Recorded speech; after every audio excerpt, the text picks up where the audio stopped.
पुण्यातील एका मध्यमवर्गीय वस्तीत राहणारे कुलकर्णी कुटुंब अत्यंत आनंदी होते. घरात माधवराव, त्यांची पत्नी सुमती आणि त्यांचा 25 वर्षाचा एकुलता एक मुलगा अमित राहत होते. अमित एका चांगल्या कंपनीत इंजिनियर होता आणि आता त्याचे वय लग्नाचे झाले होते. माधवराव आणि सुमती रोज सकाळी देवघरात देवाकडे एकच प्रार्थना करायचे, देवा, आमच्या अमितला एक चांगली समजूतदार मुलगी मिळू दे आणि घरात लवकर सनई चौकडे वाजू दे. घरात सगळीकडे अमितच्या लग्नाची चर्चा सुरू होती. नातेवाईकांकडून मुलीचे फोटो येणे सुरू झाले होते. सुमती स्वतः मुलींचे फोटो पाहत उत्साहाने अमितला दाखवायची. सगळं काही अगदी सुरळीत आणि ठरल्याप्रमाणे चाललं होतं. एक दिवस अचानक सुमतीला चक्कर आली आणि ती घरातच पडली. अमित आणि माधवरावांनी घाबरून तिला तातडीने फॅमिली डॉक्टरांकडे नेले.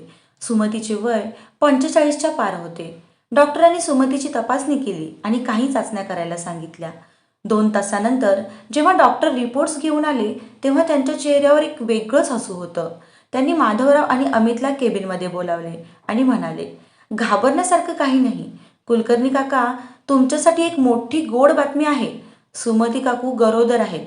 डॉक्टरांचे हे शब्द ऐकून माधवराव आणि अमितच्या पायाखालची जमीनच सरकली. केबिनमध्ये एकदम शांतता पसरली. ज्या घरात मुलाच्या लग्नाची तयारी सुरू होती तिथे आता आई गरोदर राहण्याची बातमी आली होती. घरी आल्यावर सुमती खूप रडू लागली. तिने सुटकेचा श्वास सोडण्याऐवजी स्वतःचा चेहरा हाताने झाकून घेतला. ती माधवरावांना म्हणाली, हे देवा, हे काय झालं? माझ्या मुलाचं लग्नाचं वय झालंय. लोक काय म्हणतील? नातेवाईक आपल्याला हसतील, म्हणतील म्हातारपणी यांना काय सुचतंय. लोक माझ्या अमितला नावे ठेवतील. माधवरावही चिंतेत पडले होते. समाजात वावरत असताना लोक काय म्हणतील ही भीती भारतातील प्रत्येक मध्यमवर्गीय कुटुंबाला पोखरत असते. सुमतीने तर ठरवून टाकले की डॉक्टरांच्या सल्ल्याने हा गर्भ पाडून टाकायचा. घरातला तो उत्साह एका रात्रीत मावळला आणि संपूर्ण घरात एक जड शांतता पसरली. सुमतीने स्वतःला खोलीत कोंडून घेतले होते. अमित गेल्या 2 दिवसापासून घरातली ही अवस्था पाहत होता. तो आता लहान मूल नव्हता, तर 25 वर्षाचा एक सुशिक्षित आणि समजूतदार तरुण होता. त्याला आपल्या आईची वेदना आणि भीती समजत होती. तिसऱ्या दिवशी संध्याकाळी अमित ऑफिसमधून लवकर आला. तो थेट आईच्या खोलीत गेला.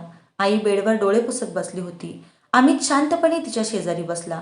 तिचे दोन्ही थरथरणारे हात आपल्या हातात घेतले आणि म्हणाला, आई, तू गप्प का आहेस आणि एवढी का रडते आहेस? सुमती रडतच म्हणाली, अमित बाळा, मला तुझी काळजी वाटते. तुझ्या लग्नाचे वय झाले आहे आणि अशा वेळी लोक माझ्याकडे पाहून काय बोलतील? तुला लाज वाटत असेल ना माझी? अमित मनातून हसला. तो आईला जवळ घेत म्हणाला, आई, ज्या आईने मला 9 महिने पोटात वाढवून या जगात आणले तिची लाज मला कशी वाटू शकते? उलट मला तुझा अभिमान आहे. आणि राहिला प्रश्न लोकांचा, तर लोक काय आपल्या घरातला खर्च चालवतात का? आपल्या सुखात लोक फक्त टाळ्या वाजवायला येतात आणि दुःखात लांबून बघतात. लोकांचे काय, ते 4 दिवस बोलतील आणि विसरून जातील. अमित पुढे म्हणाला, आई, मला लहानपणापासून नेहमी वाटायचं की मला एखादा लहान भाऊ किंवा एक बहीण असावी, ज्याच्याशी मी खेळू शकेन. देवाने माझी ती इच्छा आज पूर्ण केली आहे. माझ्या लग्नाची काळजी तू करू नकोस. जी मुलगी माझ्या कुटुंबावर प्रेम करेल ती माझ्या या लहान भावाला किंवा बहिणीलाही तितक्याच आनंदाने स्वीकारेल. तू अजिबात घाबरू नकोस. तुझा हा मोठा मुलगा तुमच्या दोघांच्याही पाठीशी खंबीरपणे उभा आहे. अमितचे हे शब्द ऐकून सुमतीच्या डोळ्यात आनंदाश्रू वाहू लागले. तिची सर्व भीती, संकोच आणि ताण एका क्षणात नाहीसा झाला. माधवराव, जे दरवाजाबाहेर उभे राहून हे सगळं ऐकत होते, त्यांच्याही डोळ्यात पाणी आले.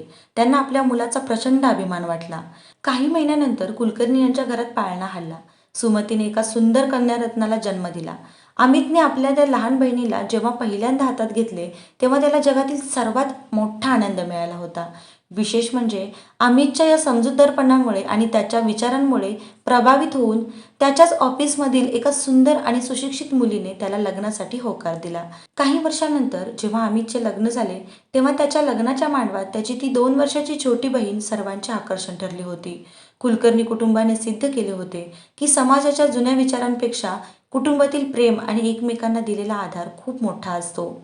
या कथेतून आपल्याला हे शिकायला मिळते की जेव्हा घरातील मुले समजूतदार होतात आणि कठीण प्रसंगात आई वडिलांच्या पाठीशी खंबीरपणे उभी राहतात तेव्हा जगातील कोणतीही संकटे किंवा भीती मोठी वाटत नाही.